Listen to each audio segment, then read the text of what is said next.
Assalamualaikum warahmatullahi wabarakatuh. Bagaimana kabar kalian semua anak-anakku? Semoga dalam keadaan lindungan Allah Subhanahu wa taala. Perkenalkan, saya Ibu Ida, guru Mapel PAI kelas 7. Pada kesempatan kali ini kita akan mempelajari tentang jujur, amanah, dan istiqomah. Diharapkan kalian semua sudah siap kan? Baiklah. Setelah nanti kalian mempelajari tentang sifat jujur, amanah, dan istiqomah, diharapkan kalian mampu menjelaskan makna tentang sifat jujur, amanah, dan istiqomah. Kemudian kalian juga mampu mengemukakan dalil nakli tentang kejujuran, amanah, dan istiqomah. Selanjutnya, kalian juga mampu memberikan contoh perilaku tentang jujur, amanah, dan istiqomah, serta kalian mampu merangkum hikmah kejujuran dan juga amanah istiqomah. Dan yang terakhir, kalian mampu menerapkan perilaku jujur, amanah, dan istiqomah dalam kehidupan kamu sehari-hari.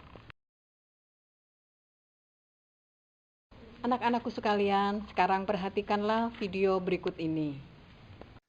Posisi kepala daerah dengan kewenangan penuh mengatur segala kebijakan di wilayahnya memang masih cukup rentan untuk disalahgunakan.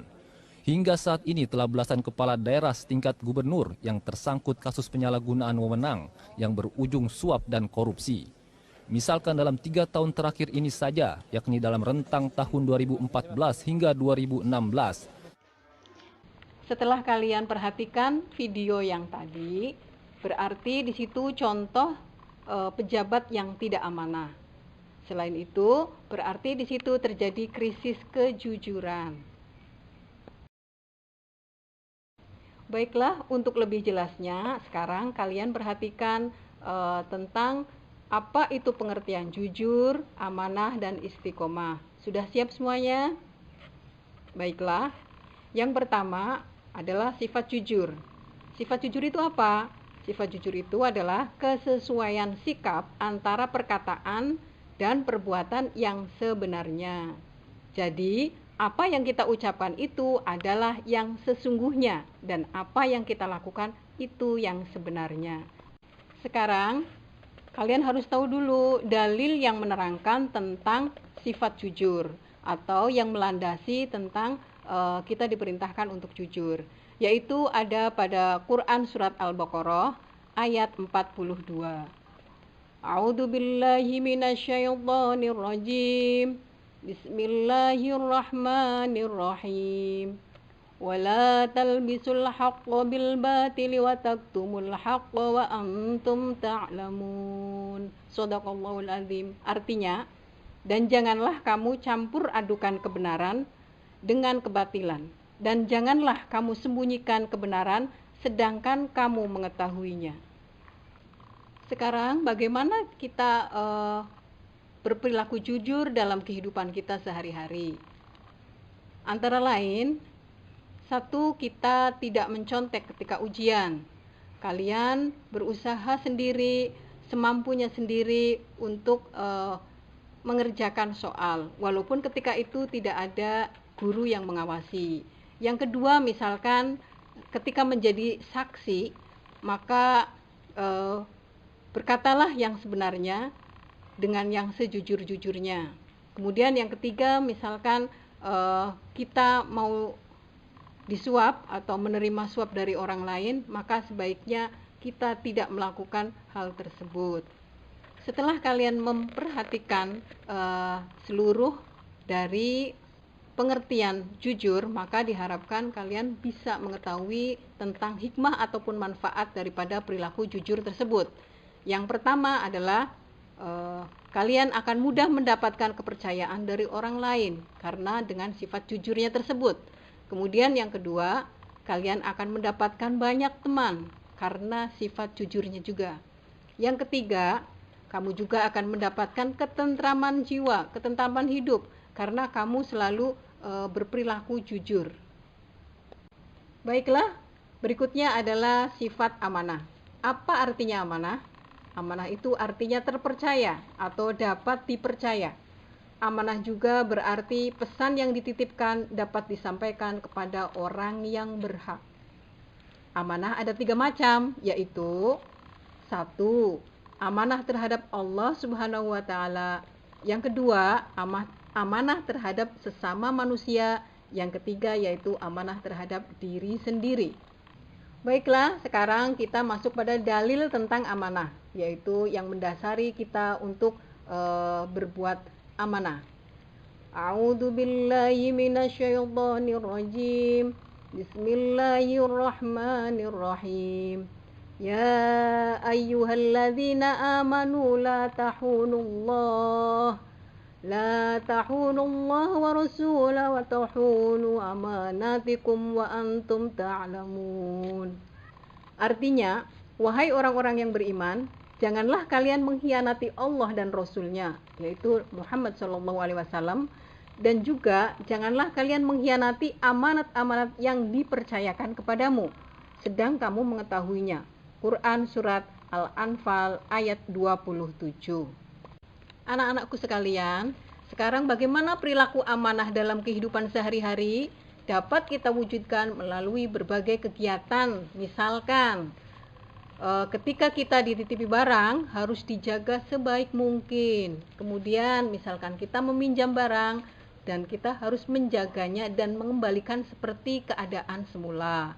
Terus kemudian menjaga rahasia. Apabila kita mempunyai rahasia orang, jangan sampai kita itu menceritakannya kepada orang lain. Kemudian berikutnya, tidak menyalahgunakan jabatan apabila kita sedang menerima jabatan. Misalkan kamu sekalian menjadi ketua kelas ataupun menjadi bendahara sekolah, maka jagalah amanat itu dengan sebaik-baiknya, tidak disalahgunakan.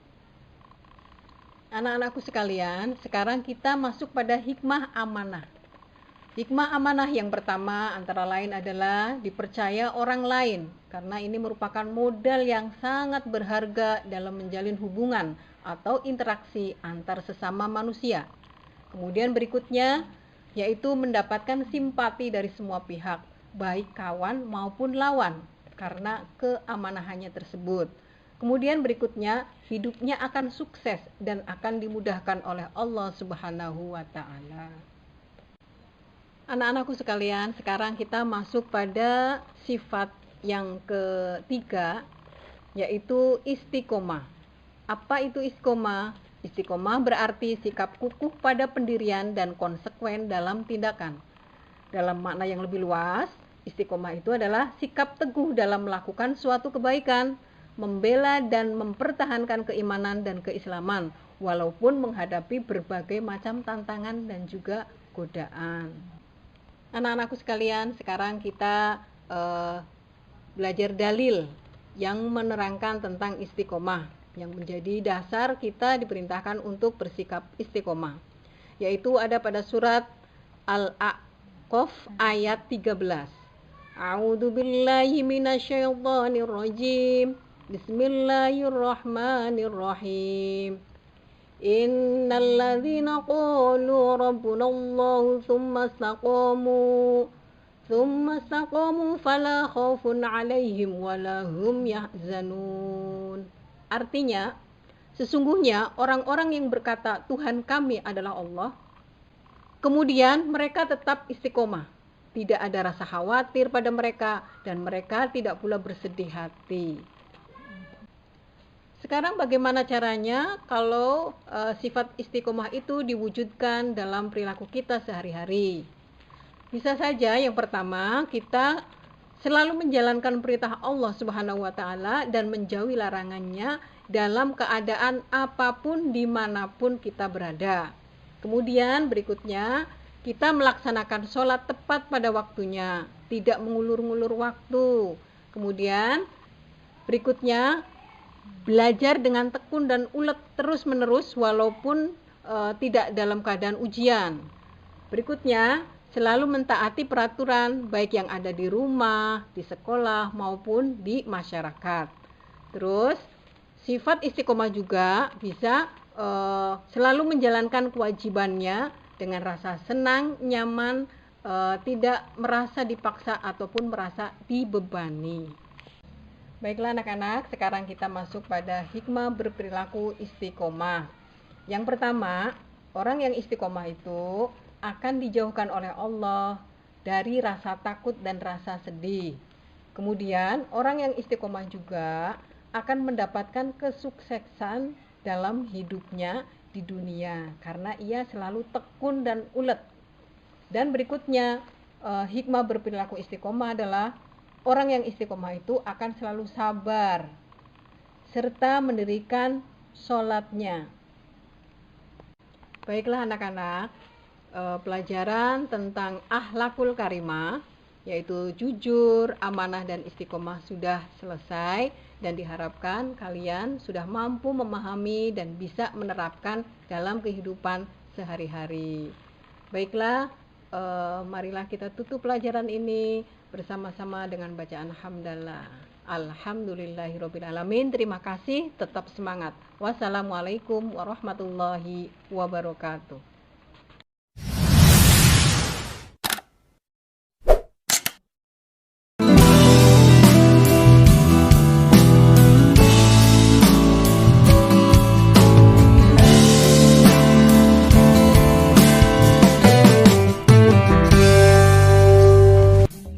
Halo, apa kabar anak-anak semuanya? Assalamualaikum warahmatullahi wabarakatuh. Bertemu lagi dengan saya Ibu Ida dalam mata pelajaran PAI. Baiklah anak-anakku yang dirahmati oleh Allah, pada kesempatan kali ini insya Allah kita akan mempelajari tentang beriman kepada kitab-kitab Allah.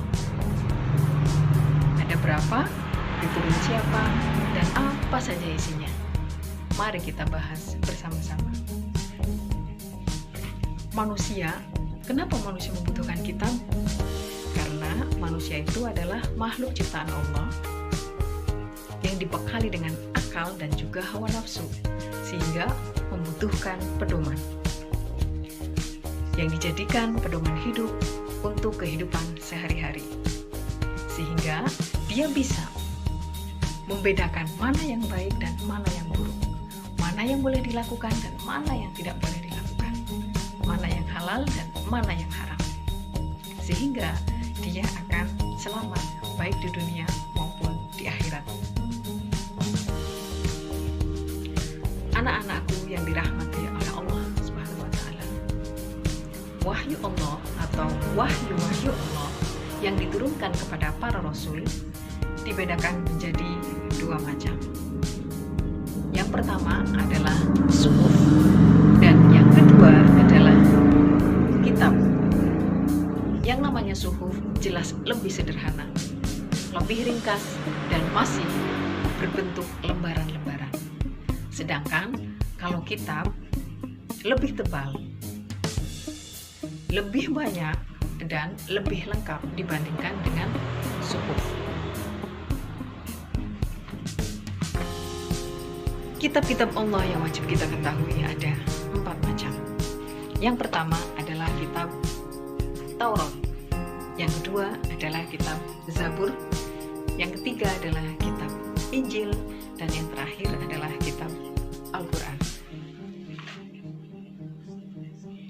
Kitab Taurat diturunkan kepada Nabi Musa alaihissalam, yang isinya adalah sebagai berikut.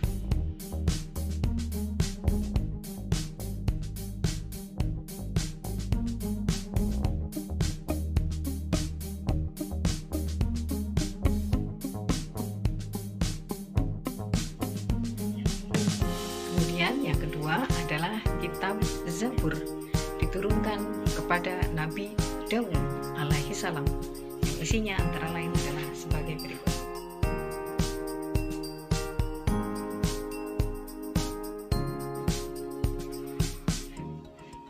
Untuk yang ketiga adalah kitab Injil. Kitab Injil diturunkan kepada Nabi Isa alaihissalam. Yang isi daripada kitab Injil antara lain adalah sebagai berikut.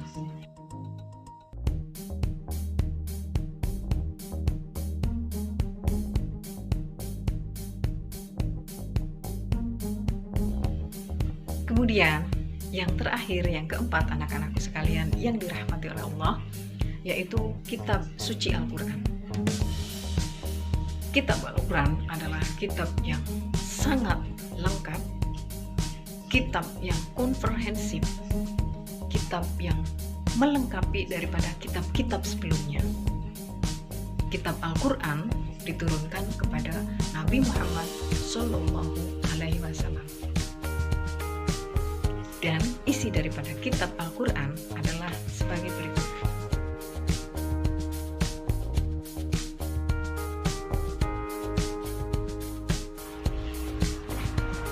Demikianlah anak-anakku sekalian, pembahasan iman kepada kitab-kitab kepada Allah. Semoga semuanya akan bermanfaat, dan sebelum pelajaran ini diakhiri, marilah kita mengucapkan hamdalah bersama-sama. Alhamdulillahirabbil alamin.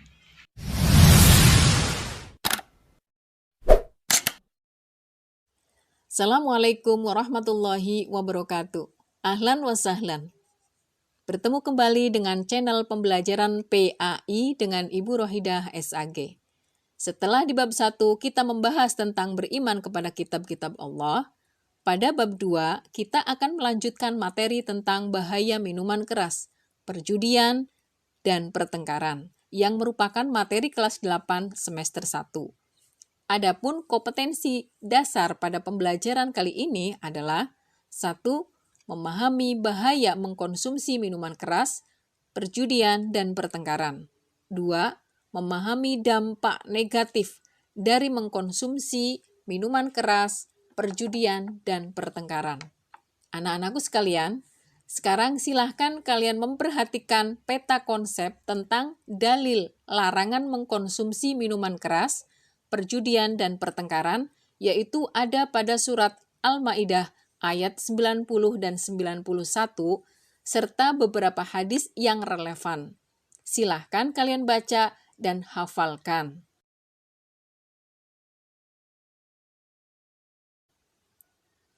Setelah mempelajari bab ini, diharapkan kalian memiliki perilaku sebagai berikut. Menghindari minuman keras, menghindari perjudian, menghindari pertengkaran, dan kalian mampu memahami Al-Quran Surat Al-Maidah ayat 90 dan 91, serta memahami hadis yang terkait. Juga kalian dapat mencontohkan perilaku Rasulullah Shallallahu Alaihi Wasallam. Anak-anakku sekalian, tahukah kalian minuman keras, berjudi, dan pertengkaran itu merupakan problema masyarakat, penyakit masyarakat yang tidak pernah sepi dari pemberitaan. Ketika penyakit masyarakat itu adalah merupakan fenomena sosial yang sudah ada sejak zaman dahulu. Di dalam agama Islam sendiri, permasalahan minuman keras, berjudi, pertengkaran, sudah ada pembahasannya di dalam Al-Quran dan juga hadis-hadis yang terkait. Ada banyak ayat yang menerangkan tentang larangan minuman keras, berjudi, dan pertengkaran. Anak-anakku sekalian, apakah itu minuman keras atau khamr? Minuman keras atau khamr itu adalah minuman yang mengandung alkohol dan etanol, yang dihasilkan dari penyulingan, biji-bijian, ataupun buah-buahan. Berikut adalah akibat dari minuman keras atau narkoba.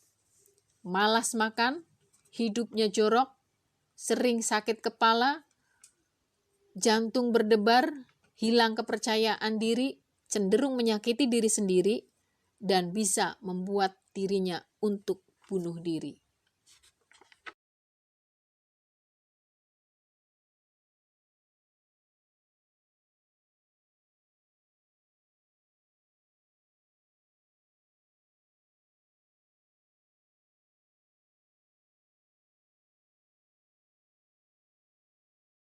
Kemudian, perjudian adalah permainan yang di mana pemain bertaruh untuk memilih salah satu pilihan di antara beberapa pilihan, dan nanti hanya ada satu pilihan yang benar dan menang. Pemain yang kalah akan memberikan taruhannya. Berikut ini adalah dampak negatif dari perjudian. Memecah belah persaudaraan, menimbulkan kebencian dan permusuhan, menjauhkan diri dari Allah, menimbulkan masalah yang sangat besar, yaitu malas bekerja. Pertengkaran adalah tindakan ekstrim antara dua orang atau lebih akibat dari permasalahan yang timbul, hingga menyebabkan berbagai pihak untuk tidak akur. Dampak negatifnya adalah merusak persatuan dan perdamaian, menyebabkan terluka, bahkan bisa menimbulkan kematian. Demikianlah beberapa akibat ataupun dampak negatif dari minuman keras, perjudian, dan pertengkaran. Demikian itu pembelajaran pada hari ini. Semoga bermanfaat. Terima kasih.